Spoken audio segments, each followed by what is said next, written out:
Kita buka baca hadis dulu. Sebab saya banyak berurusan dengan orang-orang yang ada saka, ada sihir apa semua ni. InsyaAllah berkat hadis ni jin lari. Tu yang saya kena baca selalu. Baik. Pertamanya ulama kata 3 hari kalau tak dengar hadis Nabi, hati akan jadi hitam. Tu yang baca tu. Baik, sat no Kak no.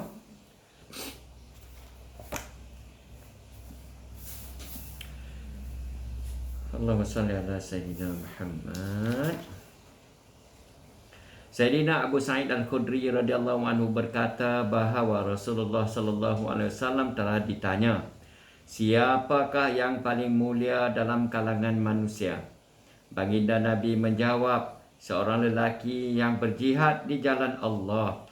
Para sahabat bertanya lagi, kemudian siapa pula? Baginda menjawab, seorang lelaki yang tinggal bersendirian di lereng bukit.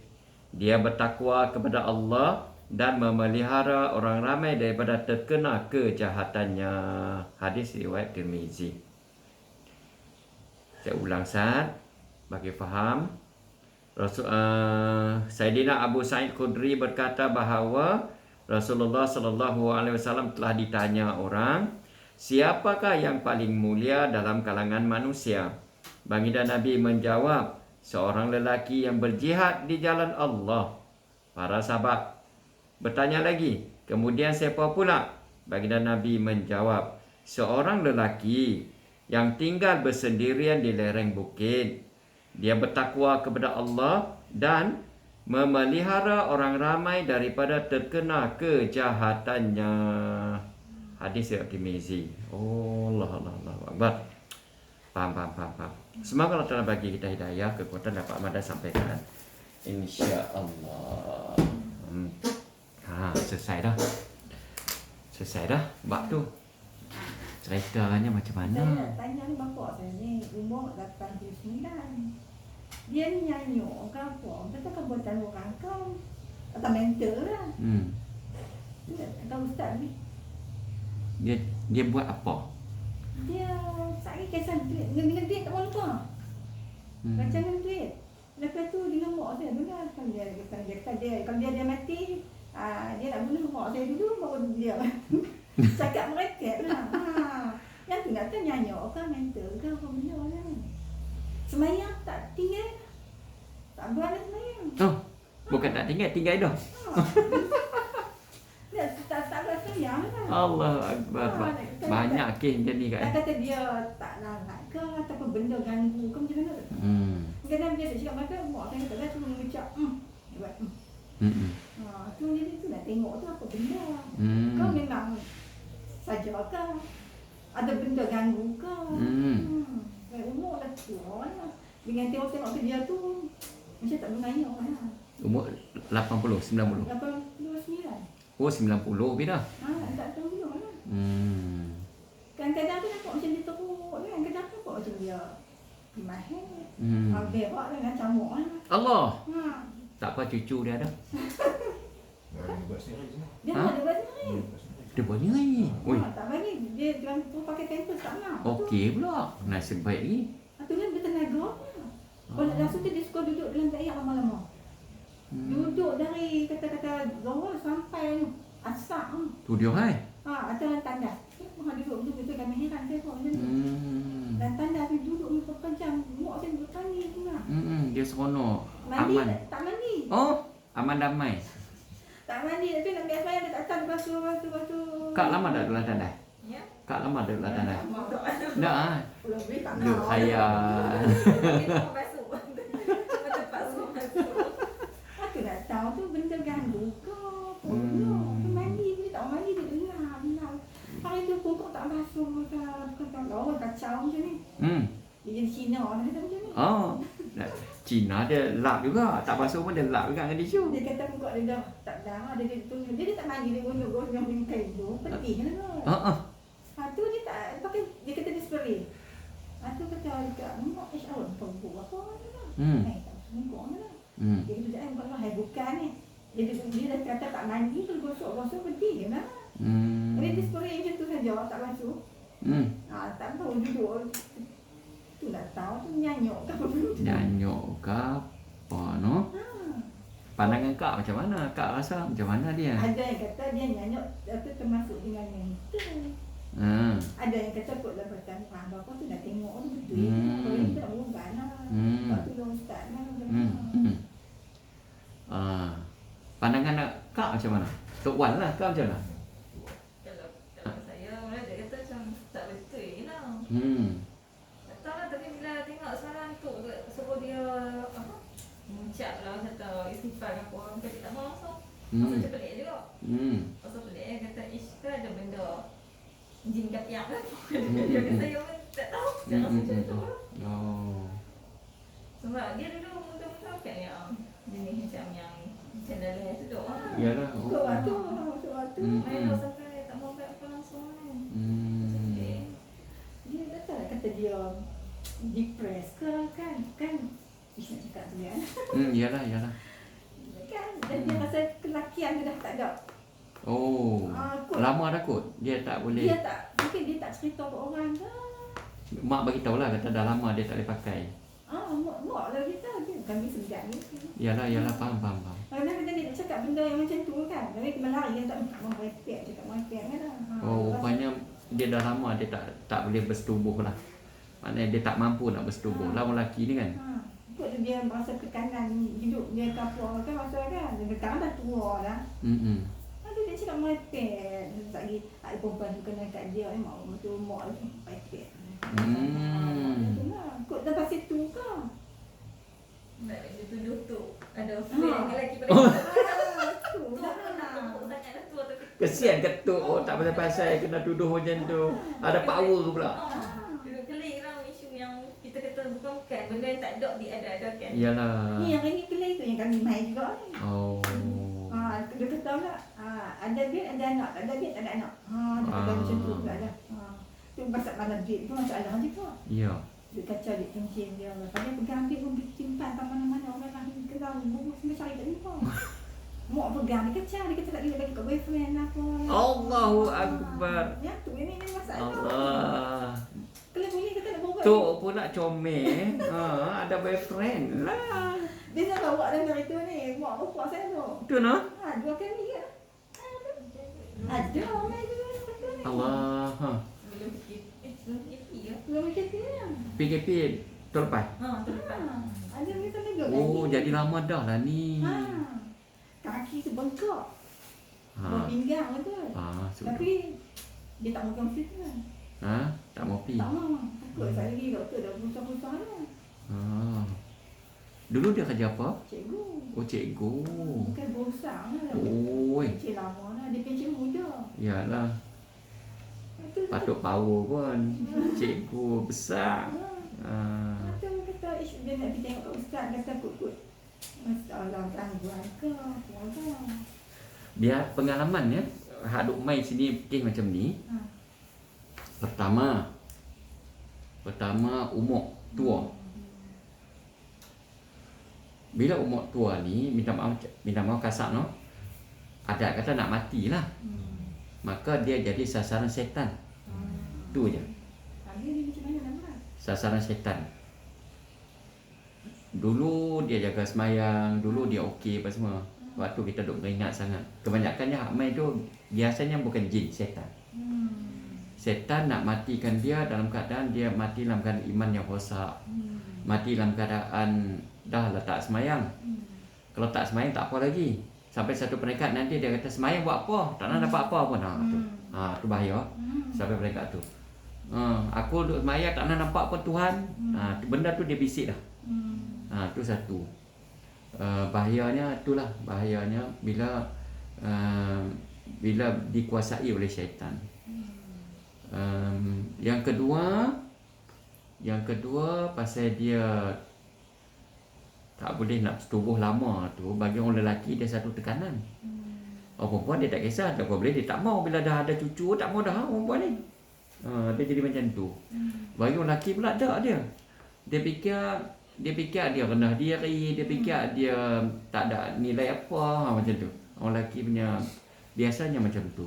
Saya rasa ni bukan orang buat apa ni, diri sendiri. Diri sendiri dia je. Tekanan menyebabkan dia jadi tekanan. Lepas itu bila dia fikir dia dah tak boleh nak tunaikan tanggungjawab daripada isteri dia fikirlah isteri dia ada power lain pula. Dia macam tu. Biasanya macam tu lah. Biasa macam tu. Jadi kalau mai tanya saya, ni saya minta maaf lah, saya minta maaf sungguh. Sebenarnya saya tak mampu apa-apa pun, tapi pengalaman macam ni, dan sebab tu saya jual madu. Sebab dalam madu ni kita ru'yah masuk dah. Sebab dari segi cerita tadi seolah-olah dia bukan ada gangguan. Bukan disihir, bukan inilah, bukan. Diri dia sendiri yang mana saya yakin syaitan dah masuk tu je. Jadi sebab tu Nabi pesan rawatlah kamu dengan Al-Quran dan madu. Jadi bila madu masuk dalam badan, kan? Bila madu masuk, madu ni perintah Allah, sunnah Nabi. Dia pasti ada keajaiban. Dia ada keajaiban, dia ada roh dia ada nur dia. Sebab dia perintah Allah. Jadi bila dia masuk, kalaulah sistem kita kata dia punya memori dia hang, kalau bahasa muda kan, memori dia hang, insya-Allah dia akan servis balik. Dan hang tu sebab apa? Sebab umur ke ataupun sebab ada gangguan ke? Ada setan ke? Di situ dia akan halau. Sebab kita doa masuk dalam madu tu. Biasanya macam tu lah. Ada yang dah 7 tahun tak semayang, ada bawa mak mai, ada bawa mak ayah mai tua-tua ni, biasa macam itulah. Dan kita takut kalau kata ada unsur-unsur disihir, kita doa siap dah dalam madu tu untuk matikan sihir dia. Untuk matikan sihir supaya dia lepas pada tu, kalaulah kerana dia tekanan perasaan, emosi dia tak kawal, tekanan perasaan, kebanyakannya orang yang mengamal madu sauda ni dia lebih tenang. Maknanya benda-benda yang remeh-temeh dia akan delete keluar. Benda-benda negatif dia akan delete keluar. Biasanya macam tu.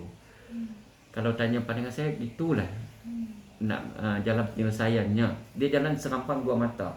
Bila makan madu sauda ni, dia masuk dalam badan kita. Kalau sistem organ problem, dia akan servis balik. Itu saya guna overhaul tu. Overhaul tu yang macam sebagai contoh macam Marin kan main dulu. Ada seorang budak ni dia tak suka kepada orang perempuan.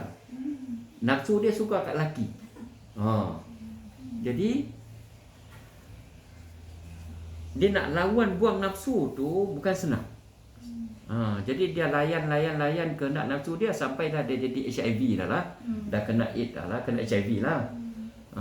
Lah ni dia cuba lawan, letih. Nak lawan nafsu kehendak tu. Dia tengok orang handsome macam ni, dia geram. Dia jenis tu. Dia tak boleh tengok orang lelaki handsome. Jadi oleh kerana dia dah kena HIV dah, dia tak maulah nak buat kerja tu. Dia mula jaga semayang, tapi tak larang. Dia kena servis balik. Sistem dalaman, memori tu kena servis, kena delete pun. Hak tu yang kita doa masuk tu. Banyak kes yang macam tu lah. Jadi kita bimbang nanti dia mati dalam keadaan iman dia. Ada ustazah pun ada tau. Ustazah yang dah pencin pun ada yang main. Bila dah tua dia jadi lagu tu, tak mau semayang dan macam-macam. Semua tu adalah tipu daya jin setan lah. Sampai satu perekat nanti takut dia keluar kalam-kalam macam tadilah. Aku semayang pun tak nak dapat apa. Mula dia mula petikai tentang agama, petikai tentang semayang, petikai tentang syurga neraka. Sebab tu dia suka duduk nyaman. Kami risau. Kenapa kata setan? Setan dah tu. Ada budak-budak UAE, budak-budak mengaji sekolah agama ni pun banyak kes macam ni juga. Bila duduk tengah berak ke apa ke, dia main bisik tu. Dia main bisik betul ke syurga ada? Betul ke neraka ada? Dia main bisik. Betul ke Allah ada?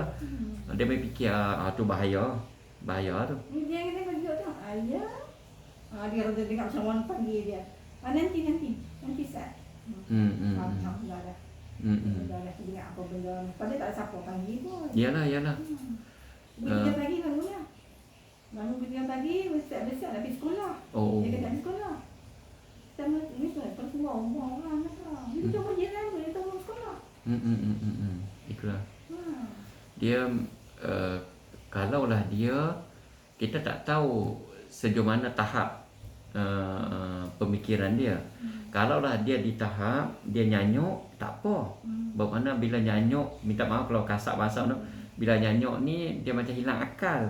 Hilang akal ni hukum kata terlepas lah dia dari segi hukum.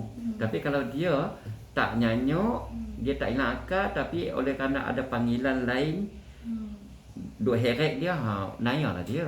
Kalau kita kata kalau hilang akal ni hukum terlepas hukum lah. Mana tidak ada bersabit dengan hukum sebab dia dah tak nak akal kan, dah tua nyanyuk kan. Tapi kalau dia masih normal tetapi ada benda lain duk bisik, duk panggil dia, kacau. Di situ kita takut mati dalam keadaan normal. Kalau mati dalam keadaan dia tak sedar diri, dia nyanyuk tu, minta Allah Ta'ala ampun lah biasanya. Sebab dia dah, Islam ni letak pada akal kan. Kan. Dia bercakap mungkin lah.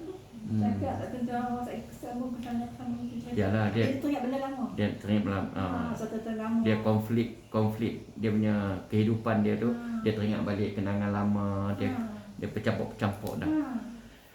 Kita takut tu lah, kita takut ada gangguan masuk lah.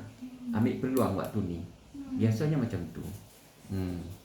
Dulu waktu mai tu dia makan madu dah. Beli. Beli yang madu satu kali beli. Biasanya bila jadi macam ni dia tak mau makan dah. Memang tak makan. Tinggal ya. Ada benda.